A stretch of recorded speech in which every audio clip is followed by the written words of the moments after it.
คนที่เฮาแนมว่าเก่งล้วนแต่เคยผ่านอุปสรรคหนักๆในชีวิตมาก่อนถ้าบ่เจอวิกฤตชีวิตก็จะบ่แข็งแกร่งในทุกๆปัญหาที่เข้ามาในชีวิตล้วนแต่เป็นครูสอนมันสอนให้เฮาอย่าโง่อีกอย่าไปเฮ็ดแบบเดิมซ้ำซากพลาดแล้วก็จะบ่กลับไปผิดพลาดซ้ำสองอีกชีวิตก็คือการเรียนรู้และนี่ก็เป็นบทเรียนราคาแพงทุกๆคนต้องเจอปัญหาอย่าไปย่านบ่ว่าเรื่องราวใดที่ผ่านเข้ามาในชีวิตล้วนแต่เขามาเห็นในชีวิตเกิดการเปลี่ยนแปลงซึ่งมันจะดีขึ้นหรือย่ำแย่ลงมันขึ้นกับวิธีคิดและทัศนคติถ้าคิดว่าปัญหามันเข้ามาเพื่อสอนอย่างบางอย่างพอลองเบิ่งไหมว่าเขาได้บทเรียนอย่างจากมันบางทีชีวิตอาจจะเบิ่งคือเจอมรสุมหรือมันอาจจะเป็นช่วงเปลี่ยนผ่านของชีวิตก็เป็นได้ทุกคนจะต้องเติบโต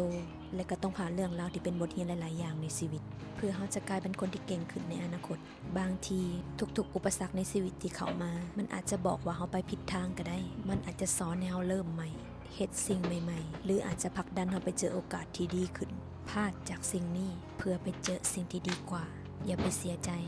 อย่าไปเศร้าดนเนมหาขอดีในทุกๆอุปสรรคสู้ตัวเองขึ้นมาให้มีกำลังใจเฮาใหญ่ปัญหามันสิน้อยลงแต่ถ้าหากว่าเฮาให้ค่าปัญหาในชีวิตจนเกินไปปัญหามันจะใหญ่กว่าชีวิตเฮาสุดท้ายมืดมนหาทางออกบ่ได้คนที่ทำลายตัวเฮาก็คือทัศนคติลบๆของตัวเฮาเอง